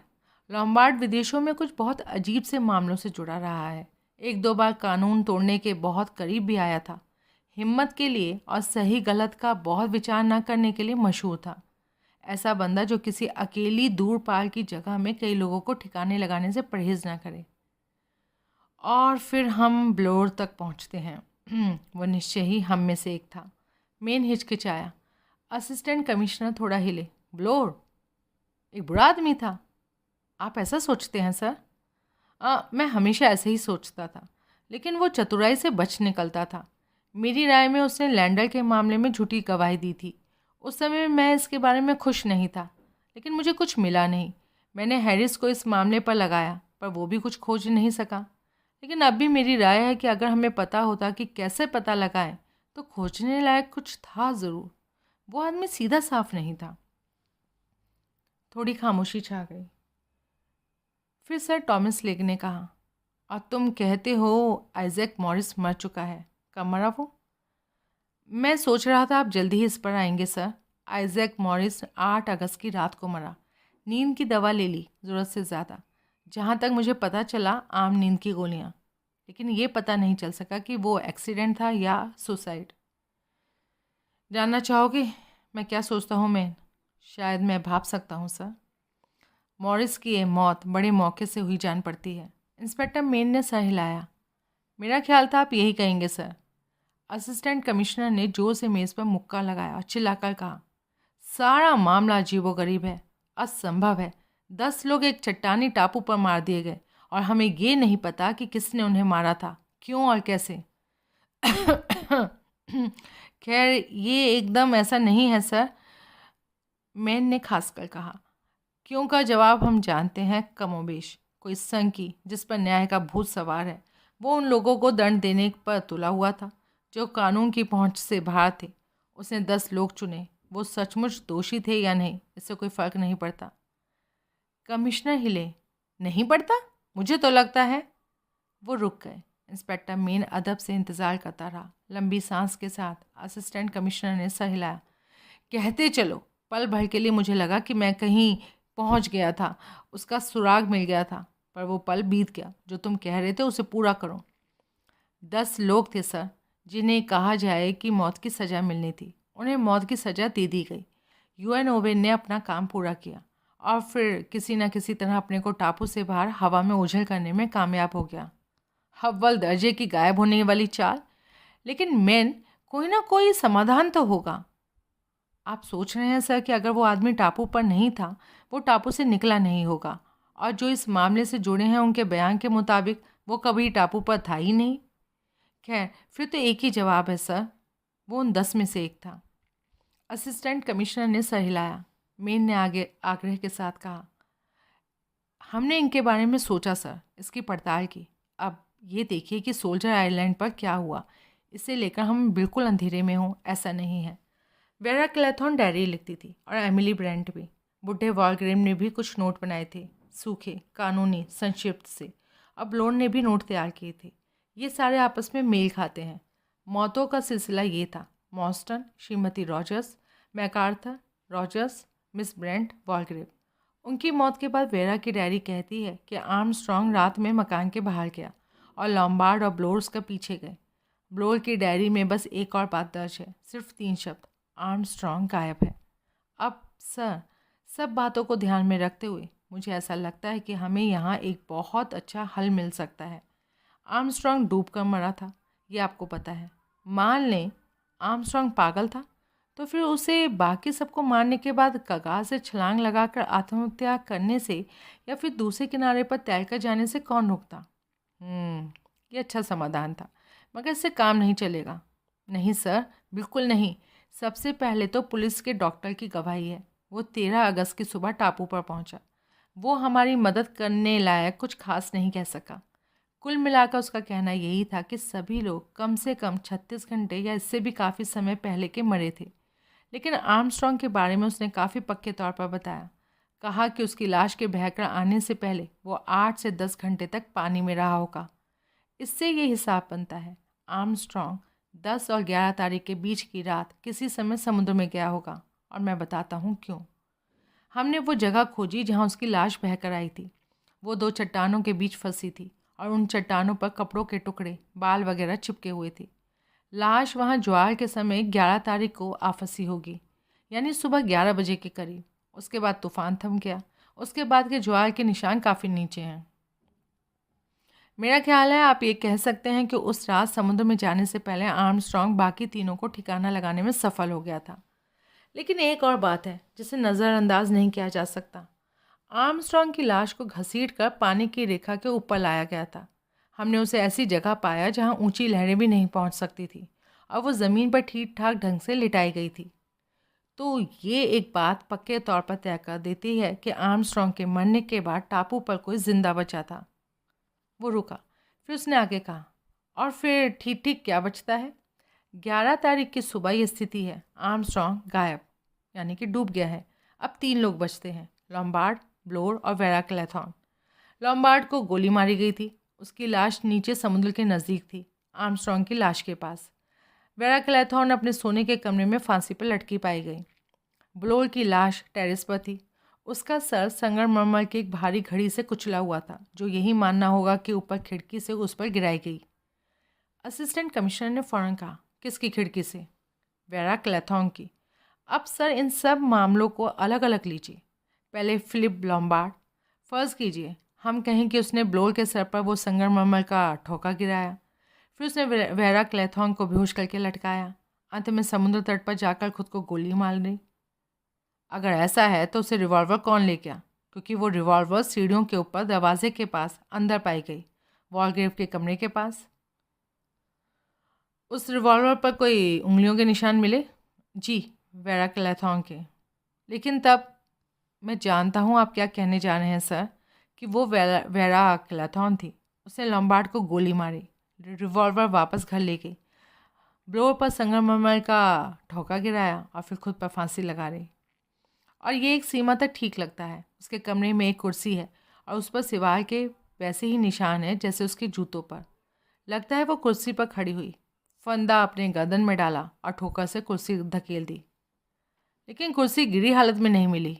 उसे दूसरी कुर्सियों की तरह कायदे से दीवार के साथ सजा दिया गया था। ये वेरा क्लैथॉन की मौत के बाद किया गया, किसी और के हाथों। अब हमारे पास सिर्फ ब्लोर बचता है, और अगर कोई कहे कि लॉम्बार्ड को गोली मारने और वेरा क्लैथॉन को फांसी लगाने के लिए उकसाने के बाद उसने जाकर संगमरमर का बड़ा सा पत्थर अपने ऊपर गिरा लिया, उस पर कोई डोरी बांधकर या किसी तरह, तो मैं इस पर विश्वास नहीं करने वाला। आदमी इस तरह आत्महत्या नहीं करते, और फिर ब्लोर तो इस तरह का आदमी था ही नहीं। हम ब्लोर को जानते थे सर। वो ऐसा आदमी नहीं था जिसमें कभी हवाई किस्म के इंसाफ की इच्छा हो। मैं मानता हूँ इस बात को। और इसलिए सर, टापू पर कोई और भी होना चाहिए था, कोई ऐसा जिसने सारे मामले के ख़त्म होने के बाद सब कुछ कायदे से सजा दिया। लेकिन सारा समय वो कहाँ था, और फिर वो गया कहाँ? स्टिकल हेवन के लोगों को पूरा विश्वास है कि बचाने वाली नाव के वहाँ पहुँचने से पहले कोई टापू से निकल नहीं पाया होगा। लेकिन अगर ऐसा है तो... वो रुक गया। असिस्टेंट कमिश्नर ने कहा, अगर ऐसा है तो... उन्होंने लंबी सांस छोड़ी, सर हिलाया और आगे को झुके। लेकिन अगर ऐसा है तो इन सबको मारा किसने? एमा जैन नामक मछली पकड़ने वाली नाव के कप्तान द्वारा स्कॉटलैंड यार्ड को भेजा गया एक दस्तावेज। अपनी जवानी के शुरू के दिनों से ही मुझे ये एहसास हो गया था कि मेरा स्वभाव अंतर्विरोधी का पुलिंदा था। पहली बात तो यही कि मेरे अंदर एक लाइलाज रोमानी कल्पना है। बचपन में जब मैं साहसी कारगुजारियों के किस्से पढ़ता तो बोतल में एक महत्वपूर्ण संदेश या दस्तावेज रखकर उसे समुद्र में फेंकने की प्रथा मुझे हमेशा रोमांचित करती थी। अब भी वो मुझे रोमांच से भर देती है, और इसलिए मैंने यही रास्ता अपनाया है। अपना बयान दर्ज करके उसे बोतल में रख कर बोतल को मुहरबंद करके लहरों के हवाले करने का रास्ता। मेरा ख्याल है कि 100 में से एक इत्तेफाक है कि मेरा बयान किसी ना किसी को मिल जाएगा, और तब अगर मैं अपनी प्रशंसा खुद ना करूं तो अपराध का एक अनसुलझा रहस्य खुल जाएगा। अपनी रोमानी कल्पना के अलावा कुछ अन्य प्रवृत्तियां लेकर भी मैं पैदा हुआ। मुझे मौत को देखने या उसका कारण बनने में एक निश्चित आनंद मिलता है जो दूसरों को पीड़ा पहुंचाए। मुझे वो प्रयोग याद हैं जो बर्रों के साथ, बाग के कीड़े मकोड़ों के साथ किए गए। बहुत छोटी उम्र से ही मैंने अपने अंदर किसी की जान लेने के हवस को महसूस किया था, लेकिन इसी के साथ साथ इसकी विरोधी भावना भी मौजूद थी, न्याय की एक ज़बरदस्त भावना। मेरे लिए ये बर्दाश्त के बाहर है कि कोई निर्दोष व्यक्ति या जीव मेरे किसी कार्य से तकलीफ पाए या मर जाए। मैंने हमेशा ये बहुत पक्के तौर पर महसूस किया है कि जो उचित है उसकी जीत होनी चाहिए। ये समझने की बात है। मेरा ख्याल है कि कोई मनोविज्ञानी इसे समझ लेगा कि मेरी मानसिक बनावट जैसी थी उसमें मुझे कानून का पेशा ही अपनाना था। कानून का पेशा मेरी लगभग सभी जन्मजात भावनाओं को संतुष्ट करता था। अपराध और उसका दंड मुझे हमेशा आकर्षित करता रहा है। मैं हर तरह के अपराध कथा और जासूसी उपन्यास पढ़ना पसंद करता हूँ। मैंने अपने निजी मनोरंजन के लिए हत्या के अनोखे और चतुर तरीके ईजाद किए हैं। जब समय के साथ मैं अदालत में जज बना तो मेरी वो दूसरी गोपनीय भावना विकसित होने के लिए खाद पानी पाने लगी। किसी अभागे अपराधी को कटघरे में तड़पते हुए देखना, अंत को पल पल पास आते महसूस करके नरक की यातना भुगतने देखना मुझे बहुत आनंददायक लगता। ध्यान रखिए, किसी निर्दोष व्यक्ति को कटघरे में देखकर मुझे कोई खुशी ना होती। कम से कम 2 मौके पर मैंने मामलों को रोक दिया था जब मेरे हिसाब से मुलजिम बेगुनाह था और मैंने जूरी को निर्देश दिया था कि कोई मामला नहीं बनता था। लेकिन हमारी पुलिस की कुशलता और ईमानदारी की वजह से अधिकांश आरोपी जो मेरे सामने हत्या के अपराध में पेश हुए वो दोषी थे। मैं ये बात कहूँगा कि एडवर्ड सैटन नाम का आदमी के साथ भी ऐसा ही था। उसका नाक, नक्शा और रंग ढंग एक धोखा था। उसने जूरी पर अच्छा प्रभाव छोड़ा था, लेकिन न सिर्फ गवाहियाँ और सबूत बल्कि अपराधियों के बारे में मेरे अपने ज्ञान ने मुझे बिना किसी शक के ये बता दिया था कि इस आदमी पर जिस अपराध का आरोप था वो उसी ने किया था। एक बुजुर्ग महिला की निर्मम हत्या जो उस पर भरोसा करती थी। मेरी शोहरत फांसी देने वाले जज की है, लेकिन यह नाइंसाफ़ी है। मामले का सार पेश करते समय मैं कड़ाई से न्याय का पालन करता रहा हूँ। मैंने बस यही किया है कि जूरी को उन भावनाओं में नहीं बहने दिया जो हमारे कुछ वकील जगाने की कोशिश करते हैं। मैंने जूरी का ध्यान वास्तविक सबूतों की तरफ खींचा है। मैं खुले तौर पर यह स्वीकार करूँगा कि मैं खुद एक हत्या करना चाहता रहा हूँ। मैंने इसे कलाकार की उस इच्छा के रूप में पहचाना जिससे वो अपने को अभिव्यक्त करने की कोशिश करता है। मैं अपराध की दुनिया में एक कलाकार था, या हो सकता था। मेरी कल्पना, जिस पर मेरे पेशे ने कड़ा अंकुश लगा रखा था, गुप्त रूप से बढ़ती हुई एक ज़बरदस्त ताकत बन गई थी। मुझे एक हत्या करनी थी, और इससे भी बढ़कर ये कि वो कोई आम हत्या नहीं होनी चाहिए थी। वो एक अनोखी, कल्पना अतीत अपराध होना चाहिए, कुछ भव्य, विशाल, आम अपराधों से अलग। उस एक पहलू से देखें तो मेरे अंदर अब भी किसी किशोर की कल्पनाशीलता है। मैं कुछ ऐसा चाहता था जो नाटकीय हो, असंभव हो। मैं खून करना चाहता था। हाँ, मैं खून करना चाहता था। लेकिन भले ही कुछ लोगों को ये बेमेल लगे, मुझ पर न्याय की अपनी ही भावना ने बेड़ियां लगा रखी थी। किसी निर्दोष को पीड़ा नहीं होनी चाहिए। और फिर अचानक मेरे दिमाग में एक विचार आया, आम बातचीत में इत्तेफाक से की गई एक टिप्पणी से प्रेरित होकर। कोई डॉक्टर था जिससे मैं बात कर रहा था, कोई मामूली अनजान डॉक्टर। उसने बातों बातों में जिक्र किया कि कितनी बार हत्या इस ढंग से होती है जिसे साबित करना मुश्किल हो जाता है, और उसने एक खास मामले का उदाहरण दिया। उसकी एक मरीज बूढ़ी महिला हाल ही में गुजर गई थी। उसने बताया कि उसे पूरा विश्वास था कि महिला की मौत उसकी देख रेख करने वाले दंपति द्वारा एक जीवनदायी दवा रोके रखने से हुई थी। इस दंपति को उसकी मौत से काफ़ी फ़ायदा होने वाला था। उसने समझाया कि इस तरह की बात को साबित करना काफ़ी असंभव सा था, तो भी वो अपने दिमाग में उनकी करतूत के बारे में बहुत हद तक साफ था। उसने कहा कि इस तरह के मामले बराबर होते रहते थे, जानबूझकर की गई हत्या के मामले, मगर जिन्हें कानून छू नहीं पाता था। यही इस सारे मामले की शुरुआत थी। मुझे अचानक अपना रास्ता साफ साफ नज़र आ गया, और मैंने अपने मन में एक नहीं बल्कि बड़े और शानदार पैमाने पर हत्या करने की ठानी। मेरे बचपन की एक तुकबंदी मुझे याद हो आई, 10 नन्हे फौजी लड़कों वाली तुकबंदी। उसने मुझे बहुत छोटी उम्र से ही मंत्रमुग्ध किया था। एक एक करके ख़त्म होते जाना, होनी से ना बच पाने की बेबसी। मैंने छुपे तौर पर शिकार खोजने शुरू कर दिए। मैं यहाँ ये बताने में समय ज़ाया नहीं करूँगा कि ये काम मैंने कैसे किया।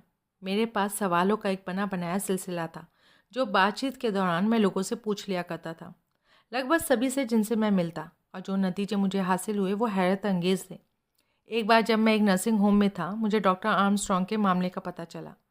शराब से कट्टा परहेज़ रखने वाली एक सिस्टर ने, जो मेरी देख रेख कर रही थी, एक दिन शराब की बुराइयों को साबित करने के लिए मुझे बरसों पहले के उस मामले के बारे में बताया जब एक डॉक्टर ने नशे में ऑपरेशन करते समय एक मरीज़ की जान ले ली थी।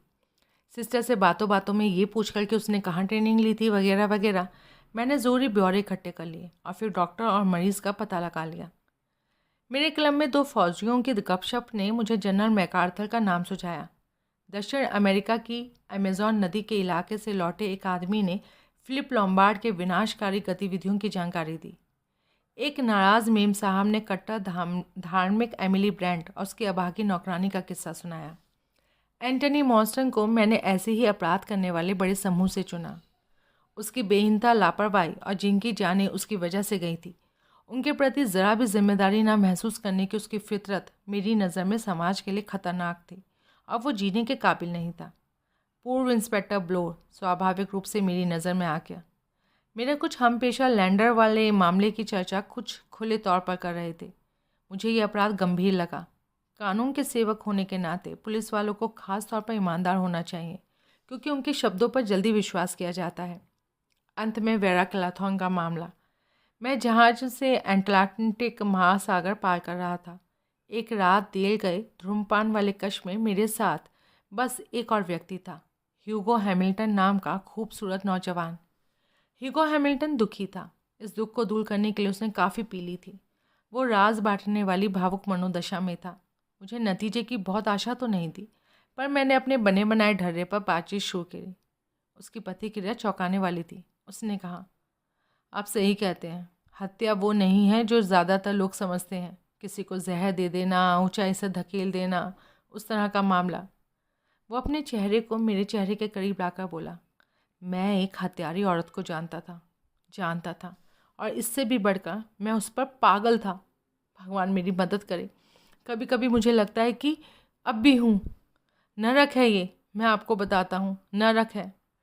बात यह है कि कमोबेश उसने जो किया वो मेरे लिए किया। ये नहीं कि मैंने कभी सपने में भी ऐसा सोचा था। औरतें शैतान होती हैं, शैतान। आपको कभी नहीं लगेगा कि ऐसी लड़की, सीधी सादी मस्त लड़की, ऐसा करेगी, एक बच्चे को समुद्र में तैरने ले जाएगी और उसे डूब जाने देगी। क्या आप सोच सकते हैं वो ऐसा करेगी? मैंने उससे कहा, क्या तुम्हें पक्का यकीन है उसने ऐसा किया? मुझे पक्का यकीन है, किसी और ने ऐसा नहीं सोचा, लेकिन जिस पल मैंने उसे देखा मुझे पता चल गया, और उसे मालूम हो गया कि मुझे पता चल गया है।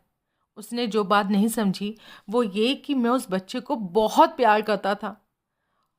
उसने और कुछ नहीं कहा, लेकिन मेरे लिए उस किस्से का पता लगाना, उसमें रंग भरना मुश्किल नहीं था। मुझे एक 10वां शिकार चाहिए था। वो मुझे मॉरिस नाम के एक आदमी में मिला। वो शैतान किस्म का बंदा था और बातों के अलावा वो नशीले पदार्थों का धंधा करता था, और मेरे एक मित्र दंपत्ति की बेटी को ड्रग्स की लत लगाने के लिए वो जिम्मेदार था। उस लड़की ने 21 साल की उम्र में आत्महत्या कर ली थी। खोज तलाश के इस पूरे अरसे में मेरी योजना धीरे धीरे मेरे दिमाग में पकती रही थी। वह पूरी थी और उसका आखिरी ब्यौरा हार्ले स्ट्रीट के एक डॉक्टर के साथ मेरी बातचीत ने तय किया। मैंने बताया कि मेरा एक ऑपरेशन हुआ था। हॉलरे स्ट्रीट वाले डॉक्टर ने बताया कि एक और ऑपरेशन बेकार होगा। डॉक्टर ने हालांकि लीपापोती की, पर मैं सच तक पहुंचना चाहता था। मैंने डॉक्टर को अपने फैसले के बारे में नहीं बताया कि मैं एड़ियाँ रगड़ रगड़ कर नहीं मरने वाला। मेरी मौत उत्तेजना के एक विस्फोट में होगी। मरने से पहले मैं जीऊँगा। और अब टापू वाला बंदोबस्त। मॉरिस को इस्तेमाल करके बिना खुद सामने आए टापू को हासिल करना आसान था। वो उस तरह के सौदों में माहिर था। जो जानकारी मैंने इकट्ठा की थी उसे तरतीब देते हुए अपने संभावित शिकारों के लिए मुनासिब चारे ईजाद करने में मैं कामयाब रहा। मेरी योजना का कोई हिस्सा अधूरा नहीं रहा। मेरे सभी मेहमान सोल्जर आइलैंड 8 अगस्त को आ गए। उस दल में मैं भी शामिल था। मॉरिस का पत्ता पहले ही कट चुका था। उसे बदहज़मी की शिकायत थी। लंदन से रवाना होने से पहले मैंने उसे एक कैप्सूल दिया कि वो रात को सोते समय ले ले। मैंने कहा कि इस कैप्सूल से मुझे खुद बहुत फ़ायदा हुआ था।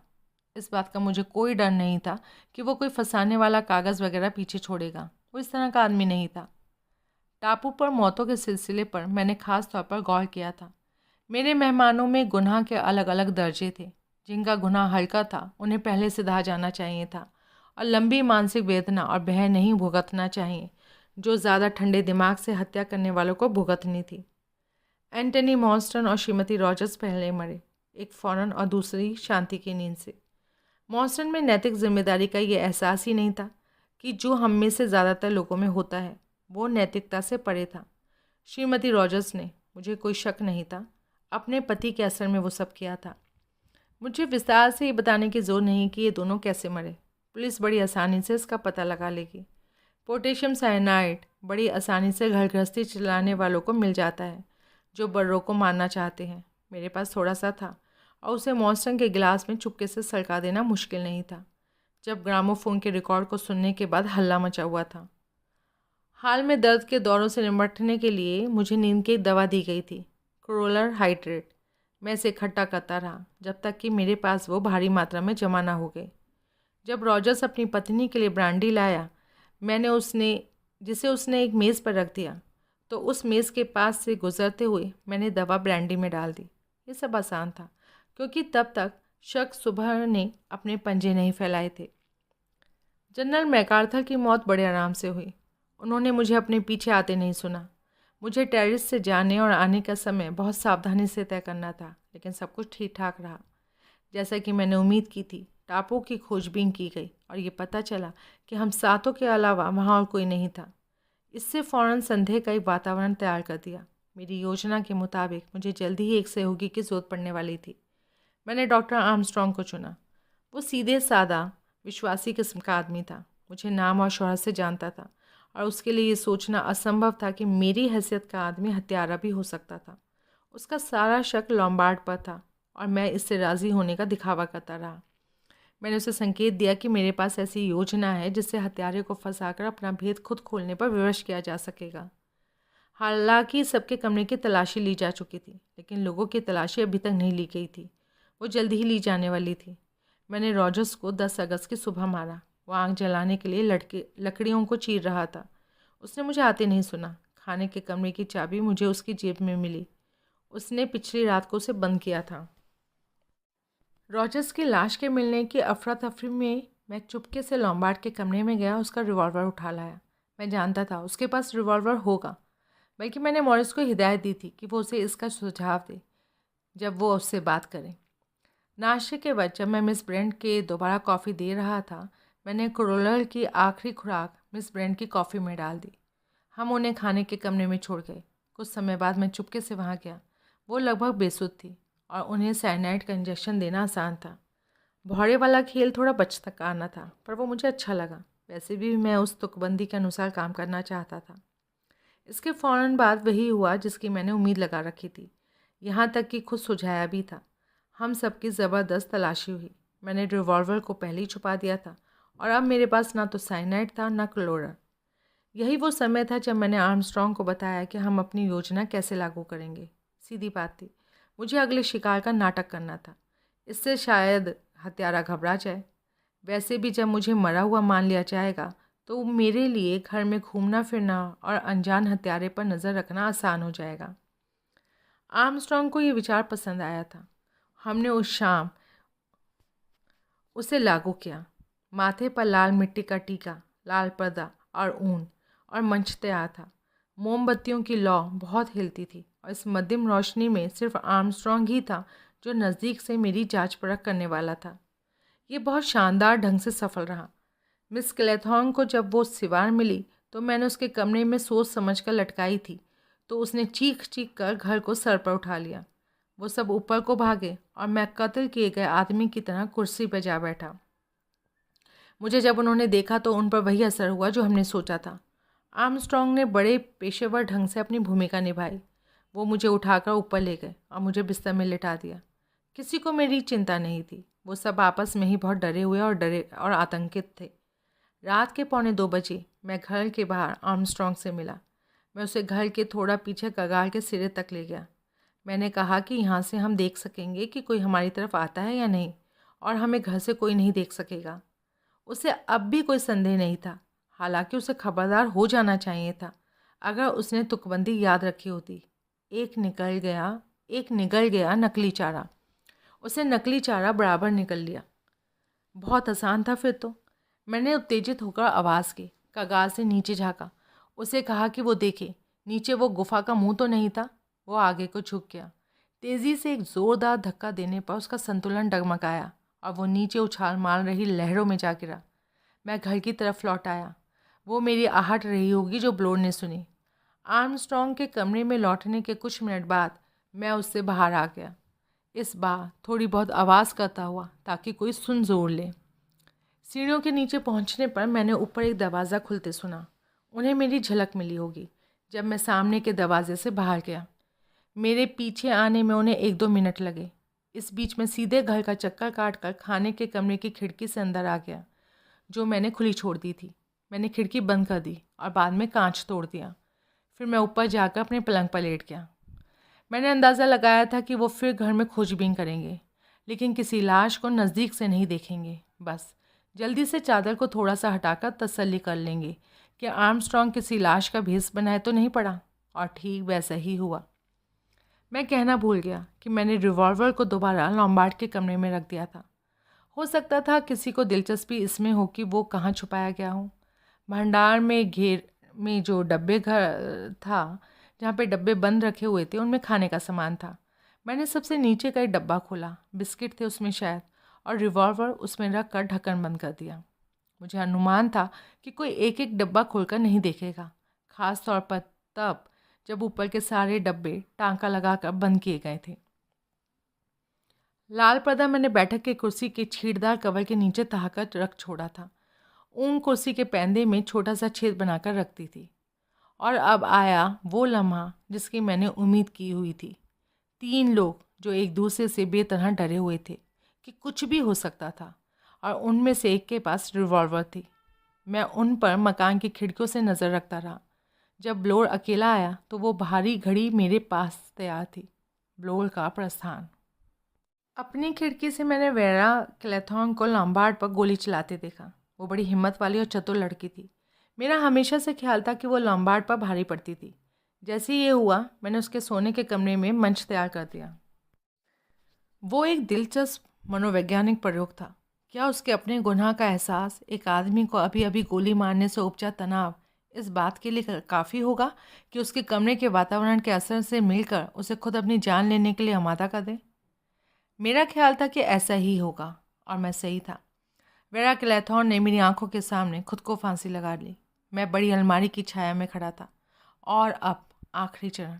मैं आगे बढ़ा, कुर्सी उठाई, उसे दीवार के साथ सजा दिया। मैंने रिवॉल्वर खोजा और उसे सीढ़ियों के ऊपर पाया जहाँ वेरा ने उसे गिराया था। मैंने ध्यान रखा कि उस पर वेरा की उंगलियों के निशान बने रहे। और अब मैं इसे लिख कर पूरा करूँगा। इसे बोतल में बंद करके मुहर लगा दूंगा और बोतल को समुद्र में फेंक दूंगा। क्यों? हाँ, क्यों? मेरी ख्वाहिश थी कि ऐसी हत्या का रहस्य ईजाद करूं जिसे कोई खोल ना पाए। लेकिन अब मुझे एहसास है कि कोई कलाकार सिर्फ कला से संतुष्ट नहीं हो सकता। पहचाने जाने की एक स्वाभाविक लालसा होती है जिसे नज़रअंदाज नहीं किया जा सकता। मेरे अंदर, मैं विनम्रता से मानता हूँ कि एक दयनीय सी मानवीय इच्छा है कि कोई ये जाने कि मैं कितना चतुर रहा हूँ। इस सब में मैं ये मान कर चला हूँ कि सोल्जर आइलैंड का रहस्य अनसुलझा ही रहेगा। हो सकता है पुलिस को मैं जितना चतुर समझता हूँ उससे ज़्यादा साबित हो। आखिरकार 3 सुराग तो हैं ही। एक, पुलिस को इस बात की पूरी जानकारी है कि एडवर्ड सैटन दोषी था, इसलिए उन्हें पता होगा कि टापू पर 10 लोगों में से एक किसी भी अर्थ में हत्यारा नहीं था, और इसलिए एक उलटबांसी के तौर पर एक वही आदमी तार्किक रूप से हत्यारा है जिसकी उन्हें तलाश है। दूसरा सुराग तुकबंदी के 7वें बंद में छुपा है। आर्मस्ट्रॉन्ग की मौत नकली चारे से जुड़ी है जिसे उसने निगल लिया, या जो से निगल गया। इसका मतलब है कि मामले के किसी पड़ाव पर किसी गड़बड़ झाले का संकेत है, और इस बात का भी कि आर्मस्ट्रॉन्ग उससे धोखा खाकर मौत के मुंह में चला गया। इससे हो सकता है कि तफ्तीश की अच्छी सूरत बन जाए, क्योंकि उस समय सिर्फ 4 ही लोग बचे थे और उनमें भी स्पष्ट रूप से मैं ही था जो उसमें भरोसे की भावना पैदा कर सकता था। तीसरा सुराग प्रतीकात्मक है। मेरी मौत का तरीका मेरे माथे पर निशान छोड़ता हुआ, गुनहगार की परंपरागत निशानी। इसके बाद मेरे ख्याल से कहने को बहुत नहीं रह जाता। बोतल और उसके संदेश को समुद्र के हवाले करके मैं अपने कमरे में जाऊंगा और बिस्तर पर लेट जाऊंगा। मेरे चश्मे से एक बारीक काली डोरी बंधी हुई है, लेकिन वो इलास्टिक की डोरी है। मैं शरीर का वज़न चश्मे पर डाल दूंगा। डोरी को मैं दरवाजे के हत्थे से घुमाकर रिवॉल्वर से जोड़ दूंगा, पर बहुत कसकर नहीं। जो मेरे ख्याल से होगा वो ये है, मेरा हाथ रुमाल लपेट कर रिवॉल्वर का घोड़ा दबाएगा। मेरा हाथ मेरी बगल में गिर जाएगा और रिवॉल्वर इलास्टिक की डोरी से खिंचकर दरवाजे से जा टकराएगा और उसके हत्थे के झटके से इलास्टिक से अगला होकर दरवाजे के पास गिर जाएगा। इलास्टिक इन सब के छूटने कर बिना कोई शक पैदा किए मेरे चश्मे से लटकता रहेगा, जिस पर मेरा शरीर लेटा है। फर्श पर गिरे रुमाल पर भी किसी किस्म की टिप्पणी नहीं की जाएगी। मैं अपने बिस्तर पर आराम से लेटाया गया पाया जाऊंगा, माथे पर लगी गोली का शिकार, जैसा कि मेरे साथी शिकार अपनी अपनी डायरियों में दर्ज करेंगे। जब तक हमारे शरीर परखे जाएंगे, मौत का सही समय बताना संभव नहीं होगा। जब लहरें शांत होंगी उस किनारे से नावें और लोग आएंगे और उन्हें सोल्जर आइलैंड पर 10 लाशें और एक अनसुलझी समस्या मिलेगी। हस्ताक्षर Lawrence Wargrave. And then there where none. तो इसी के साथ ये नावल ख़त्म हुआ और उम्मीद करती हूँ कि आपको पसंद आएगा। ज़्यादातर लोग वैसे सुरेंद्र मोहन पाठक जी को सुनना चाहते हैं, पर फिर भी मैंने अलग नावल ये रिकॉर्ड किया आपके लिए, क्योंकि थोड़ा सा वैरायटी के लिए। वैसे तो मैं आपको एक बात और बोलना चाहती हूँ कि and then there were none है ये, लेकिन पता नहीं क्यों हिंदी का जो ट्रांसलेशन है उसमें से and then there where none लिखा हुआ है। मालूम नहीं ट्रांसलेशन की गलती है या इसे इसी तरह प्रोनाउंस करना है, मैं ही गड़बड़ा गई। तो आप अपना ध्यान रखिएगा और बहुत जल्दी एक नए उपन्यास के साथ आपसे फिर मिलेंगे। धन्यवाद।